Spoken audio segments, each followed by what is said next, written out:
एक बंदे को उसकी कंपनी बेचने के बाद 1000 करोड़ मिला था। उसने वो सारा पैसा अलग अलग बिजनेस में लगा दिया और खुद रेंट से रहने लगा। कोई पागल ही कर सकता है ऐसा, क्योंकि कोई नॉर्मल इंसान होता तो गाड़ी बंगला खरीदने में ही बहुत सारा पैसा खर्च कर देता। ये पागल इंसान और कोई नहीं, एलोन मस्क है, जो कि आज वर्ल्ड की कई कंपनियों का मालिक है और आज इसकी नेटवर्क 283 बिलियन डॉलर के आसपास है। और ये सब उसके पागलपन, उसकी जीत का ही नतीजा है, क्योंकि भीड़ के साथ चलना तो बहुत आसान है, पर पागलपन ही चाहिए भीड़ से हटकर कुछ करने के लिए। जिस बंदे को कभी उसकी बाहरी आवाज़ की वजह से रेडियो से रिजेक्ट कर दिया गया था, उसने जीत पकड़ी और वो मुकाम हासिल किया जिसे कई लोग सिर्फ सपने ही देखते। जी हाँ, मैं बात कर रहा हूँ अमिताभ बच्चन की। उनकी पहली सुपरहिट मूवीज जंजीर आने से पहले उनकी 17 मूवीज फ्लॉप हो चुकी थी, फिर भी उन्होंने अपनी जीत नहीं छोड़ी और आखिरकार कामयाबी को भी उनकी जीत के आगे झुकना पड़ा। विराट कोहली का भी एक ऐसा ही किस्सा है, जो कि क्रिकेट के लिए उसका पागलपन कौन उसकी जीत को बयां कर सकता है। 2006 की बात है। विराट कर्नाटक में रणजीत खेल रहा था और पहले दिन 40 रन बनाकर वो नॉट आउट रहा।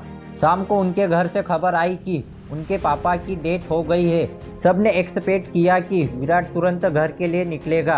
कोच ने तो यहाँ तक डिसाइड कर लिया था कि उसकी जगह पर और कौन खेलेगा, पर दूसरे दिन विराट बल्ला लेकर स्पीच पे खड़ा था और इस हालात में उसने सेंचुरी लगाई और अपनी टीम को जीता। वो अंतिम संस्कार के लिए निकल गया। इसे पागलपन नहीं तो और क्या कहे।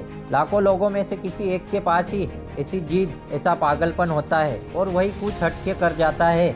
दिन के 15-15 घंटे काम करने के लिए सिर्फ एनर्जी की नहीं, बल्कि उस काम को करने के लिए वो पागलपन होना चाहिए, क्योंकि ऐसी जिद, ऐसे पागलपन लोग परसेंटेज में नहीं होते, नंबर्स में होते हैं। ऐसी एक जिद और पागलपन से भरी हुई कहानी है दशरथ मांझी की, जो कि अपनी पत्नी को टाइम पर हॉस्पिटल ना पहुंचा पाए, क्योंकि इनके गांव से हॉस्पिटल के बीच एक बहुत बड़ा पहाड़ था और इसी वजह से उनकी पत्नी का देहांत हो गया। बंदे को गुस्सा आ गया और इसी गुस्से को उसने अपनी जीत में बदल दिया और इस बंदे ने केवल छनी हथौड़ी से 22 साल में 55 किलोमीटर का पहाड़ तोड़ दिया। ये पागलपन नहीं तो और क्या है। ऐसी जीत तब पैदा होती है जब दिल टूटता है। कुछ लोग तो इसमें बिखर जाते हैं, पर जो इस दर्द को, इस गुस्से को जीत में बदल देता है, उस बंदे को रोकना नामुमकिन है। वो पागलपन ही है जब लोग ट्रिप्स प्लान कर रहे होते हैं और कोई बंदा अपना एम्पायर खड़ा करने के लिए प्लान्स बना रहा होता है। जब सब नौकरी ढूंढने के चक्कर में होते हैं, तब कोई पागल नौकरी देने की सोचता है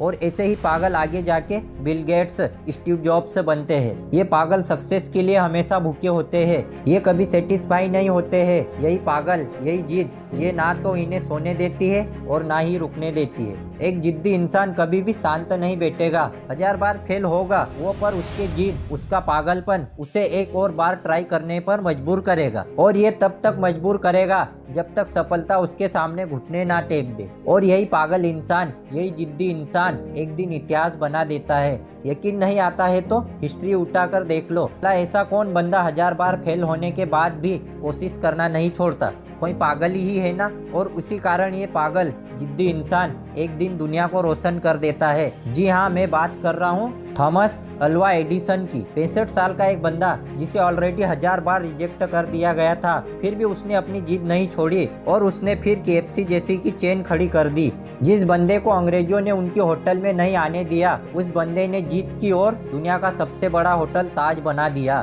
दोस्तों, यह एक जिद ही है जो एक नॉर्मल इंसान को अब नॉर्मल बनाती है और फिर ये अब नॉर्मल लोग ऐसा कुछ कर जाते हैं जिसके बारे में नॉर्मल लोग सोचने से भी डरते हैं। इसलिए आपको जो भी अच्छा लगता है, जो भी आप करना चाहते हो, पागल बन जाओ उसे पाने के लिए और उसमें जी जान लगा दो उसे हासिल करने के लिए, क्योंकि जब तक ये जिद, ये पागलपन आपके अंदर नहीं आएगा, तब तक आप नॉर्मल ही रहोगे। पर अब नॉर्मल बनना है तो जिद्दी और पागल बनना पड़ेगा। दोस्तों, इनके संघर्ष के आगे तो हमारा संघर्ष कुछ भी नहीं लगा। अगर इन्होंने नहीं हार मानी तो हम कैसे हार मान ले। वीडियो अच्छा लगा हो तो लाइक करें और शेयर करें और चैनल पर नए हो तो सब्सक्राइब करें। मिलते हैं एक और बेहतर वीडियो के साथ, तब तक रखिए अपना बेहतर ख्याल। जय हिंद, जय भारत।